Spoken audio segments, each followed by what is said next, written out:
Nous devons, dans cet exercice d'électrocinétique, trouver ici, en fait, l'impédance équivalente d'un circuit RL qui est en parallèle. Donc R, c'est une résistance, et L, c'est une bobine d'inductance L. Donc j'aimerais remplacer ce schéma par une seule impédance équivalente.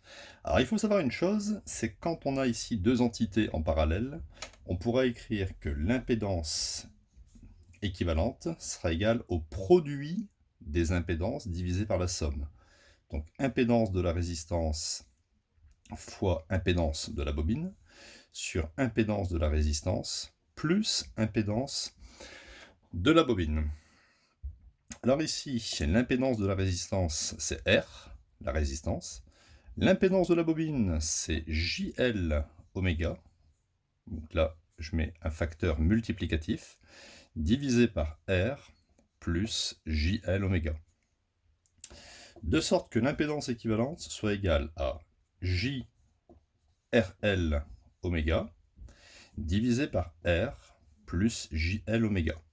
Donc dans certains exercices, je peux laisser l'expression sous cette forme, mais moi ici, je vais multiplier par l'expression conjuguée du nombre complexe qu'il y a ici en bas, au dénominateur. Donc je vais multiplier par l'expression conjuguée qui est R moins JL oméga. Quand il y a un plus, on met un moins. Ça peut être utile aussi dans certains exercices. Voilà. Et je vais simplement développer. Donc mon impédance équivalente sera égale. Ici, si je multiplie, ça va me donner J. R fois R, ça va me donner R carré L oméga. J fois J, ça fait J carré. Mais J carré, ça fait moins 1. Avec le moins, ça va faire plus. Je vais donc avoir plus R L2 oméga 2. Parce qu'ici, j'ai L fois L et oméga fois oméga.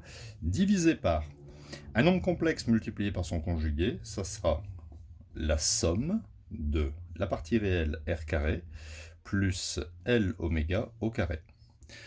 Donc, je peux réécrire un petit peu l'impédance équivalente. Ça sera au niveau partie réelle, on va avoir RL2 oméga 2 divisé par ici le dénominateur R2 plus éventuellement ici, si je développe L oméga fois L oméga, ça fait L2 oméga 2 plus J, facteur de quoi?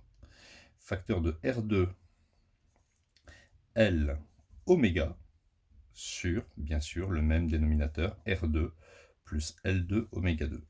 Donc avec cette écriture, j'ai simplement mis en évidence ici la partie réelle de l'impédance complexe et la partie imaginaire de l'impédance complexe.